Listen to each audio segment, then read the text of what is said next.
अस्सलाम वालेकुम व्यूअर्स, मैं हूं नजमा सिद्दीकी और मैं अपनी नई वीडियो के साथ हाजिर हुई हूं।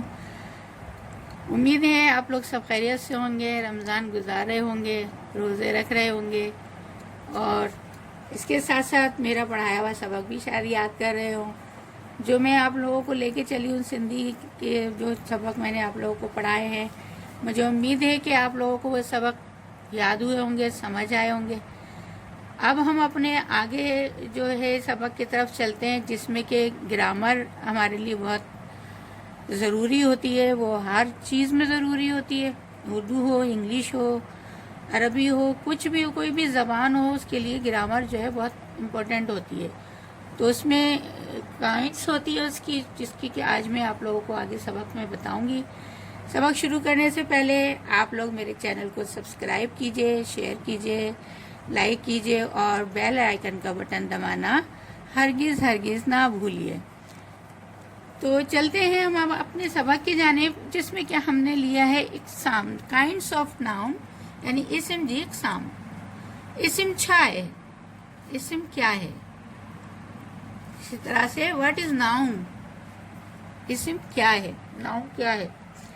तो हम यहाँ पे पहले सिंधी में इस्म की तारीफ आपको बताती हूँ। इस्म जी सारा, यानी इस्म जी तारीफ। कह बा मानू, शय, किसी भी शख्स, चीज, जाए, जगह, हालत ऐं ख़ासियत जे नाले खे इस्म चइबो आहे। यानी किसी भी शख्स, चीज, जगह, हालत और खासियत के नामों को इस्म कहा जाता है। जैसे कि जैसे कि अली, कराची, बिल्ली, किताब। अब इसी तरीके से हम इसको नाउन को इंग्लिश में लेते हैं। What is noun, noun, actually the word noun has been taken from the word nomen of Latin, which means a noun, and a noun is such word which is only and only used for names of person, place, things or animals. अब जिस तरीके से हमने यहाँ पर लिया कि जो इस्म की जो तारीफ है उसमें कोई भी शख्स है, चीज़ है, जगह है, उनके नाम है, अली, कराची, बिल्ली। इसी तरीके से हमने यहाँ लिया है प्रॉपर नेम, यानी लोगों के नामों में अली, कबीर, उसैद, एक्स्ट्रा कोई भी नाम आप ले सकते हैं, किसी भी किस्म के आम नाम है ये। जगहों के नाम, जगहन जनाला, जगहों के नाम है होटल, पार्क, स्कूल। कराची कोई भी जगह का नाम ले ले, हैदराबाद। इसके बाद है शेयन जनाला, यानी चीज़ों के नाम, फ्लावर, रिंग्स, टेबल, फैन। जानवरन जनाला, यानी animals name, lion, dog, cat, horse. ये हुआ हमारा इस्म की तारीफ। व्हाट इज नाउन, नाउन क्या है, इस्म क्या है। ठीक है, अब इससे आगे आते हम दोबारा से इसको रिपीट करते हैं। इस्म जी सारा, कह बा मानू, शय, जाए, हालत ऐं ख़ासियत जे नाले खे इस्म चइबो आहे। यानी किसी भी शख्स, चीज, जगह, हालत और खासियत के नामों को इस्म कहा जाता है। अली, कराची, बिल्ली, किताब। अगर हम इनको जुमलों में इस्तेमाल करेंगे तो हम इस तरह करेंगे, ही अली आहे, ये अली है, दिस इज अली। ही कलम आहे, ये कलम है, दिस इज अ पेन। ही किताब आहे, ये किताब है, दिस इज अ बुक। इस तरीके से इस्म की जो है वो 5 इक़साम है।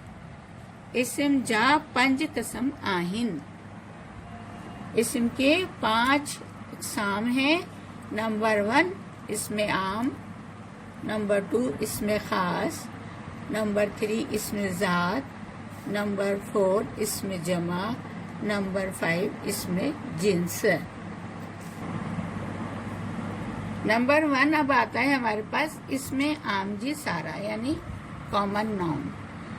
अब चूंकि मुझे इंग्लिश पे आपको इतना नहीं करवाना, जिस ज़्यादातर सिंधी सिखानी है, लेकिन मैं इंग्लिश आपको इसलिए कह रही हूँ कि ज़्यादातर बच्चों को जो है वो इंग्लिश में समझ में आ जाता है। मतलब ये कि अगर मैं इसम कहती हूँ बच्चों से, इसमें खास कहती हूँ तो बच्चों को समझ नहीं आती इसम क्या है, तो फिर मैं उनको बताती हूँ नाउन, नाउन इसम है। तो इस तरीके से वो बच्चों को समझ आ जाती है। तो इसलिए थोड़ी सी मैं इंग्लिश लेके आप लोगों के साथ चली हूँ, ताकि बच्चों को, मेरे बच्चों को जो है वो चीज़ ना समझ आ रही हो तो वो समझ आ जाए। तो इसमें आम कॉमन नाउन, इहो नालो हिकड़े किस्म जे सभिनी जानदार या बेजान शयन लाए हिक जहिड़ो हुजे, यानी वो नाम एक किस्म के तमाम जानदार और बेजान चीजों के लिए एक जैसा हो, या हर एक सां लागू थे सके, या हर एक से ताल्लुक हो सके, तंहिंखे इसमें आम चइबो आहे। इसको इसमें आम कहा जाता है। जीअं गेरो फाख्ता जो कि एक आम परिंदा है, कुर्सी आम चीज़ है, मस्जिद आम है, हर जगह होती है, हर शहर में होती है, घर हर घर होता है। लेकिन अगर हम इसमें ख़ास पढ़ेंगे तो फिर हमें इन ख़ास चीज़ों के नाम देने होंगे। तो इंग्लिश में अब आप देख लीजिए इसकी ट्रांसलेट।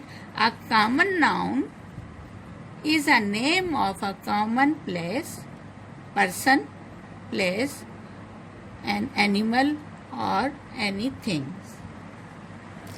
हमारी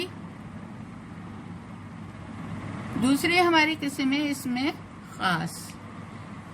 इसमें खास कोई ऐसे नाम जो कि खास हों, जैसे सबसे पहले हमारा हज़रत मोहम्मद सल्लल्लाहु अलैहि वसल्लम खास नाम है। बाकी जो हमारे कायद हैं वो ख़ास नाम में हैं, कायद आज़म, सिंधु दरिया, ईसाई पेशवा, और भी पब्लिक प्लेस जितनी भी हैं, फैसल मस्जिद, ये चीज़ें जो है वो ख़ास चीज़ों में इस्तेमाल होती हैं। तो इसको हम ख़ास, इसमें ख़ास कहेंगे।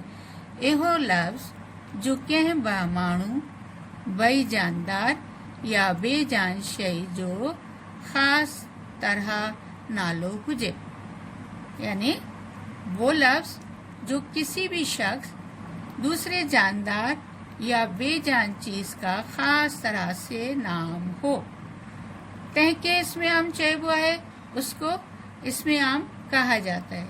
मिसाल कायद आज़म, हज़रत मोहम्मद सल्लल्लाहु अलैहि वसल्लम, सिंधु दरियाओं, ईसाई पेशवाओं वगैरह वगैरह। इसमें ख़ास को इंग्लिश में कहते हैं proper noun। Proper noun, a proper noun tell us the name of particular person, place, and animal or anything। Example, name of person यानी मानून जा नाला। अब आप कोई सा भी नाम जो है हमारे लिए, हज़रत मोहम्मद सल्लल्लाहु अलैहि वसल्लम, कायद आज़म, इमरान खान, कोई सा भी हम नाम इसमें ले सकते हैं, क्योंकि ये ख़ास में ख़ास तो है लफ्ज़ जो के बामाणू बई जानदार या बई जान शय जो ख़ास तरह नालो हुजे, यानी वो लफ्ज़ जो किसी भी शख्स दूसरे जानदार या बेजान चीज़ का ख़ास तरह से नाम हो, तंहिंखे इसमें आम चइबो आहे, उसको इसमें आम कहते हैं। कायद आज़म, हज़रत मोहम्मद सल्लल्लाहु अलैहि वसल्लम, सिंधु दरियाओं, ईसाई पेशवा वगैरह वगैरह। इस तरीके से ये जो है हमारे लिए इसमें ख़ास बन जाता है। इसमें हमें हर चीज़ का ख़ास प्रॉपर नाम देना होता है। कोई भी ख़ास जगह, जो पार्क है, अगर हम उस पार्क को अलादीन पार्क नहीं कहेंगे, खाली पार्क कहेंगे तो वो ख़ास नहीं बनेगा। इसी तरीके से हमें हर चीज़ की ख़ास चीज़ लेनी है। अब इससे अगला जो हमारे पास इसम आता है वो है इसमें ज़ात, एब्स्ट्रैक्ट नाउन। ठीक है, समझे आप? इसमें ज़ात जो कि किसी भी ज़ात से ताल्लुक़ रखता है, ज़ात की ज़ाती खासियत हो, हालत हो, काम पे रखे हुए जो काम की हालत होती है, जो हमारे काम पे रखे हुए नाम होते हैं, उस पे हम اس میں ذات کہتے ہیں جو خاص طور پہ ہمیں اپنی ذاتی خاصیت ایبسٹریکٹ ناؤن کہلاتی ہے. اس کی تعریف ہے کہ با مانو یا شے کسی بھی شخص یا چیز وغیرہ جے ذاتی خاصیت حالت یا کم تے رکھیل نالے کے اس میں ذات چیبوا ہے. یعنی کسی بھی شخص یا چیز وغیرہ کے ذاتی خاصیت حالت یا کام پر رکھے ہوئے نام کو اس میں ذات چیبوا ہے. انگلش میں دیکھیں abstract noun. A noun is also used for the names of actions, qualities and state of a person. اب اس میں دیکھیے ایکشن کیا ہے؟ عمل اور کام. اب یہاں پر جو ہم نے یہاں مثال لی تھی اردو میں، بادشاہ ہے، فقیری ہے، چنگائی ہے، برائی ہے، دانا. یعنی بادشاہ، فقیر، جو فقیری ایک ذات ہوتی ہے، چنگائی یعنی اچھائی، برائی، دانا عقل مند. یہ ہماری خصوصیات ہوتی ہیں انسانی، کہ ایک انسان بادشاہ ہے، ایک انسان فقیر ہے، ایک انسان اچھا انسان ہے، ایک برا انسان ہے، ایک عقل مند انسان ہے. تو یہ ذاتی خاصیت کہلاتی ہے اس میں ذات. ٹھیک ہے، تو اس طریقے سے ہم نے یہاں انگلش میں آپ کو تھوڑا سمجھایا ہے کہ عمل، کام یعنی ایکشن. فارمیشن، کنسٹرکشن، فارمیشن بنانا، ٹھاہن سندھی میں ہم کہیں گے ٹھاہن. کنسٹرکشن بنانا، تعمیر کرنا، معمار. تھیف چور، مومنٹ حرکت. اب چور چوری کرے گا تو مومنٹ ہوگی نا، حرکت ہوگی نا، اس کا وہ عمل ہے، وہ کام ہے. اگر ہم کسی بھی جگہ سے ایک جگہ سے دوسری جگہ جائیں گے تو مومنٹ ہے، حرکت ہوگی، تو وہ بھی ہمارا ایک عمل ہے، کام ہے. دوسری خاصیت اس میں آتی ہے کوالٹیز. اس میں ذات میں کوالٹیز آتی ہے. کوالٹیز میں آپ کے پاس بیوٹی، خوبصورتی ہے، گڈنس اچھائی، وزڈم دانائی، دانا عقل مند. ڈارکنیس اس کو ہم بلیک میں بھی کہیں گے، برائی میں بھی کہیں گے. خاصیت میں آ گیا بیوٹی، خوبصورتی، گڈنس اچھائی، وزڈم دانائی، ڈارکنیس برائی. ٹھیک ہے. اب اسٹیٹ آتی ہے ہمارے پاس حالت. دیکھیے آپ نے یہاں پر پڑھا ہے ذاتی خاصیت حالت کم تے رکھیل نات. تو یہاں پر میں نے آپ کو ہر چیز واضح طور پہ بتا دی ہے. عمل یعنی کام، ایکشن، خاصیت یعنی کوالٹیز، اور حالت یعنی اسٹیٹ. اسٹیٹ کیا ہے ہمارے پاس؟ پورٹی غربت، چائلڈہڈ بالکپن یعنی بچپن، بیگیری فقیری، کنگڈم بات. یہ ہم نے آج 3 اقسام آپ کو لیے ہیں انگلش کے ساتھ. مجھے امید ہے کہ آپ لوگوں کو میری یہ کاوش پسند آئی ہوگی، کیونکہ مجھے پتا ہے کہ میرے بچے جو مجھ سے پوچھتے ہیں کہ میں جسم کیا ہے تو میں ان کو بتاتی ہوں ناؤن، تو ورب کیا ہے تو پھر میں ان کو بتاتی ہوں پروناؤن. تو اس طریقے سے ان لوگوں کو سمجھ آتا ہے. تو میں نے تھوڑی سی کوشش کی ہے آپ لوگوں کے لیے کہ میں سندھی کے ساتھ ساتھ آپ لوگوں کو تھوڑی سی انگلش کا بھی حوالہ دے سکوں، تاکہ اگر کسی کو سندھی میں سمجھ نہیں آ رہی ہے تو وہ انگلش میں سمجھ لے. تو ابھی آج کا جو ہمارا سبق تھا وہ 3 اقسام تک میں نے لیا ہے. اس کے بعد آئندہ انشاءاللہ آگے کے اقسام میں لوں گی آئندہ چیپٹر میں. تو اس لیے آپ مجھے اجازت دیجیے. اپنے گھر والوں کا، اپنے اطراف کا، سب کا خیال رکھیے. رمضان کے روزے چل رہے ہیں تو میری طرف سے ہر سب کو دوبارہ سے رمضان مبارک. اسپیشلی آپ سب کو، اور جو بھی کرونا وائرس سے اس وقت متاثر ہے، اللہ تعالیٰ سے میری دعا ہے کہ ان سب کو جو ہے وہ صحت عطا فرمائے، اور آپ سب بھی ان لوگوں کے لیے دعائیں کریں تاکہ وہ، اور یہ ہمارا ملک جو ہے، ہمارا دنیا جو ہے، یہ اس وبا سے نجات حاصل کر سکے جلد سے جلد. تو رمضان کا مہینہ ہے، اللہ تعالیٰ اس برکت سے ہمارے اس وبا کو ختم کرے. آپ بھی دعا کیجیے گا، میں بھی دعا کرتی رہوں گی انشاءاللہ. میری طرف سے اجازت دیجیے. جی ویورس، یہ تھا ہمارا آج کا سبق. امید کرتی ہوں پسند آیا ہوگا، سمجھ آیا ہوگا. اور اگر کچھ چیز آپ کو اس میں سمجھ نہیں آئی، ڈاؤٹ ہو، تو ضرور مجھ سے اس کے ریلیٹڈ بات کیجیے گا. کمنٹ سیکشن میں جا کے ضرور پوچھیے گا. اور اپنے اطراف کا، اپنے گھر والوں کا، سب کا خیال رکھیے اور مجھے بھی دعاؤں میں یاد رکھیے گا۔ اللہ حافظ۔